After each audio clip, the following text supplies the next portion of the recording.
आज एक breaking news आई है कि एक और क्रिटिकल बंदा जो है ईरान का वो इसराइल ने उड़ा दिया है। कल 2 बंदे उड़ाए थे, आज एक और उड़ाया है। उनका प्रोसेस ये है, स्ट्रेटजी ये है कि जितने हार्ड लाइन्ड बंदे हैं, हार्ड लाइनर्स हैं, उनको हटा दिया जाए जिससे सिर्फ मॉडरेट्स बचें। और अगर मॉडरेट्स बचेंगे तो most like Iran will be fine. तो चलते हैं, शुरू करते हैं, देखते हैं कि कौन सा आज एक बंदा है जिसको हाई रैंकिंग, जिसको एलिमिनेट कर दिया है और उसके क्या रिpercussions हो गए। मैंने ये भी सुना था कि उसके बदले में ईरान ने अपनी मिसाइल्स को थोड़ा इंक्रीज़ कर दिया है, गल्फ़ कंट्रीज़ के ऊपर अपने अटैक्स इंक्रीज़ कर दिए हैं, हिजबुल्लाह ने भी इंक्रीज़ कर दिया, तो छोटा मोटा रिएक्शन ईरान से भी देखने को मिला है। तो चलते शुरू करते हैं। Over to Chief Foreign Correspondent Trey Ying's live on the ground in Tel Aviv at the site of an Iranian missile strike. Trey. Yeah, guys, I do want to start with some breaking news here. A senior Israeli official telling Fox News that Ismail Khatib, the intelligence minister of Iran, was targeted in a precision strike ये overnight. Intelligence minister है, okay. Khatib was responsible for supporting Iran's global network of infiltrators, of sleeper cells, to threaten countries like the United States and others around the तो world. Intelligence का head है जो sleeper cells और ये सब activities करते हैं, insurgency आप कह सकते हैं, टेरर मैकेनिज्म कह सकते हैं, outside of Iran. This comes as we are tracking developments out of Israel, where overnight the Iranians launched more cluster munitions at the civilian population. Here, at least 2 people were killed in Ramat Gan, just on the outskirts of Tel Aviv. And another military official telling इसका मतलब है cluster bombs जो हैं पहुंच रहे हैं Israel में। Iran fire कर रहा है क्लस्टर बॉम्ब्स को जो पहुंचते हैं इसराइल में, और डैमेज नज़र आ रहा है सिविलियन एरियाज़ में। Fox News overnight, it will take a few more weeks for the ballistic missile threat to be neutralized. You can see in some of the video here the aftermath of those cluster munition impacts overnight. These bomblets, dozens of them raining down on the population below. The Israelis not just looking to the incoming fire from the east, but also looking north to the Lebanese capital of Beirut. Yeah. In the southern Dakhan neighborhood, a Hezbollah stronghold, where the Israelis launched a new series of airstrikes overnight and into this morning, taking down at least one high-rise building. The strikes that are continuing in Lebanon are also continuing in Iran, where yesterday the besieged forces came under attack by the Israeli Air Force. ये वही buses forces थी जो मैंने बताया था कल, उसका head उड़ा दिया था इसराइल ने। They are systematically going after this wing of the IRGC to ensure that they are not able to crack down at the level that they did previously on protesters. And as all of this is taking place, just right now as we're speaking, there are some alerts coming in. This means that Oh my God. in about, you can hear the buzzing noise here from the phones. This means in about 10 minutes, there will be new incoming Iranian ballistic missile fire against Israel. ये amber alert, यहाँ पे USA में जो आवाज़ होती है amber alert की है जब बच्चा कोई चोरी होता है, मगर लगता है इसराइल में इसका मतलब है कि इनकमिंग कोई प्रोजेक्टाइल आ रहा है उनके ऊपर। The population here likely heading into shelters at this moment. Todd, Carly? Despite those signals, देखिए ये 1 मिनट के लिए आए हैं यहाँ पे, अपना लाइव टेलीकास्ट कर रहे हैं और अलार्म्स बच गए, तो यू कैन अंडरस्टैंड कितनी डेंजरस सिचुएशन होगी वहाँ पे कि आप 2 मिनट के लिए बात करो, कोई ना कोई अलार्म बज रहा है वहाँ पे, that were मतलब इसराइल में। just hearing, and the fact that you're probably going to have to go to a bomb shelter once again, how would you describe the pace with which these cluster munitions are coming into Israel? और As देखिए Iran जो है cluster ammunition फेंक रहा है Israel के ऊपर। Cluster का हमने बताया था कि एक रॉकेट टाइप आता है, वो खुलता है और खुलने के बाद बहुत सारे बॉम्ब्स रैंडमली दूर दूर पे गिरते हैं। of course, have been a major target for Israel in the United States.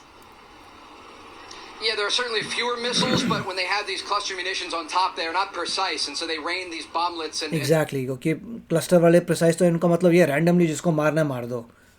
small munitions down on the population below. And we just saw a location where 2 people were killed just on the outskirts of Tel Aviv. I'm going to toss it back to you. We need to go take some cover amid this incoming. मगर देखिए फिर भी लोग इतने शांत लग रहे हैं। वो देखिए वो बंदा एक आ रहा है, अपने कुत्ते को घुमा रहा है, तो मतलब बात सही है कि उनकी लाइफ ऐसी बन गई है। Missile fire, but we will keep you posted throughout the morning on Fox and Friends. Understood. Trey Ying's live for us. Stay safe. Trey, thank you so much. Let's bring in former NSC Chief of Staff under President Trump, Alex Gray. Alex, thank you so much for joining us. Going back to the NATO element of all of this, and Senator Lindsey Graham posted on X yesterday saying that he's never seen President Trump so angry than when the president realized how little help NATO was willing to give us to secure the Strait of Hormuz. And he described it as देखिए arrogant. ये तो है आई कि काफ़ी सारी European countries ने बोला कि नहीं देखेंगे, they were not so enthusiastic to help us. तो उससे क्लियर हो गया कि यूरोपियन कंट्रीज़ वगैरह जो है इनमें दम नहीं बचा हुआ to do anything much in future. Weakness. How should we view this denial from our NATO allies? या Well, Carly, Donald Trump is the only reason NATO still exists in any form at all. If he hadn't used the skillful diplomacy that he used in his first term, NATO would be totally irrelevant today. He got them to finally spend something approaching a decent amount on their own defense. But the reality is, if NATO's not going to be there for us when we need them, if the most powerful military that keeps NATO relevant at all can't count on the alliance members to be there for us when we're doing an operation that actually serves their interests as much or more as it serves ours, when you think about it strategically, the alliance has no future. And I never thought I would say that. I've always been a strong supporter of the alliance, but I think the president is absolutely right to be infuriated by the lack of support we're getting from our allies. And according to the देखिए, बात तो सही थी कि ये जो चीज़ें हैं इसराइल में हो रही हैं, ईरान में हो रही हैं, वो ज़्यादा एरिया जो है यूरोप के पास है कि यूएसए के, वो सब चीज़ें यूरोप के पास हैं। तो यूरोप के पास हैं और अपने ये रीजन में ही उनको स्टेबिलिटी चाहिए। मेजॉरिटी ऑयल यूरोप का ही जाता होगा वहाँ से, यूएसए का तो जाता नहीं है। उसके बावजूद जो है European countries are not willing to help, क्योंकि उनमें दम ही नहीं है हेल्प करने का। That is a problem. इतनी कमज़ोर हो चुके हैं वो लोग। study of war, Alex, Iran recognizes that they can't beat the United States and Israel militarily, so their strategy is to outlast. And one of the ways that they plan on doing that is making the economic pain threshold so high, which is why we're all focusing on the Strait of Hormuz. And there is reporting that overnight those bunker buster bombs were used again in the region of the Strait of Hormuz. So assess for us militarily if we're gaining control of the region or where. एक और चीज़ है कि ये भी news यहाँ पे critical आई थी कि यूएस ने बहुत ही बड़े बड़े बॉम्ब्स जो कोस्ट लाइन है उसके ऊपर ईरान के ऊपर डाले हैं। अब इसको बॉम्बिंग कहते हैं, एक्चुअल बॉम्ब किए हैं। now? Well, I think militarily, operationally, there is no question that this has been one of the most successful operations in the history of the United States military. I mean, there is no question that we are achieving objective after objective. You just look at the metrics the president set from day one, and you cross-reference that with what's देखिए, data के साथ बता रहे हैं कि अभी तक USA ने जो ऑपरेशन किया है बिल्कुल सक्सेसफुल ऑपरेशन है। बहुत सारे उनके एयर स्पेस को ख़त्म कर दिया, मतलब उनकी कोई प्रेजेंस नहीं है ईरान की एयर स्पेस में। यूएस डोमिनेट करता है उनकी एयर स्पेस। सो यूएस जाता है, बॉम्बिंग करता है, वापस आ जाता है। नेवी उनकी ख़त्म कर दी, मिसाइल्स उनके ख़त्म कर दिए, ability to make more missiles ख़त्म कर दी। यस, कुछ छोटे मोटे पड़े होंगे जिनको फायर करें, बट मेजॉरिटी उनकी हालत बहुत ख़राब है ईरान की। The proxies, the missiles, the Iranian Navy, the drone program, leadership targets, every single metric of operational success has not just been hit, I would argue it's been exceeded. And so to hear the debate in the American media and among some corners of my friends, fellow members of the MAGA movement, it just shocks me that you see people saying... Exactly. सभी लोगों को शौक होता है कि media कैसे बोल रहा है कि ईरान इतना ग्रेट काम कर रहा है, जबकि ऑपोजिट हुआ है।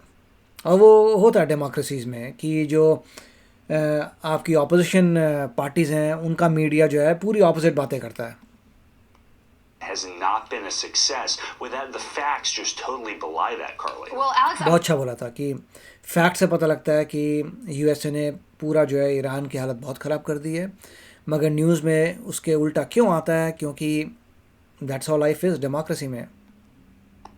reading this morning this Washington Post report, and it says that despite 2 weeks of relentless airstrikes, U.S. intelligence assessments say that the Iranian regime will likely remain in place for now. It goes on to say that the regime is weakened but arguably more hardline with the IRGC in full control. Can you weigh in on that? Because the concern that this reporting raises is that if this regime remains intact, it could be emboldened.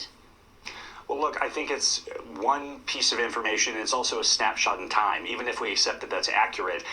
This operation, as I said, it's achieving these extraordinary tactical and operational successes. And I think the president's going to have a significant opportunity. देखिए, वो ये कह रहे हैं कि जबकि US ने इतना सारा तबाह किया ईरान की बॉम्बिंग करके, तब भी जो है उनकी रिजीम वही की वही रहेगी, क्योंकि उसका बच्चा जो आ गया है वो और भी ज़्यादा हार्ड लाइंड है, तो हार्ड लाइनर्स ही रिमेन करेंगे ऐसा सोचना आ रहा है। But that is Washington post जो अपोजिंग अपोजिशन की मीडिया है। तो पॉइंट यही है कि एंड ऑफ द डे अगर इज़राइल सारे क्रिटिकल मेंबर्स जो हार्ड लाइंड हैं ईरान के उड़ाता रहता है, जैसे दो दिन पहले 2 उड़ाए थे, कल एक और उड़ाया, ऐसे करते करते सारे हार्ड लाइन उड़ा दे तो सिर्फ मॉडरेट बचेंगे, और सिर्फ मॉडरेट जब बचते हैं तब देश सही हो जाएगा। और सभी को, इनको भी ये थोड़ा सा अजीब सा लगा था कि जबकि आप डेटा देखें, फैक्ट्स देखें तो यूएस ने तबाह कर दिया ईरान को, मगर मीडिया जो है कुछ और कहता है। क्यों कहता है? Nobody knows, politics, what not.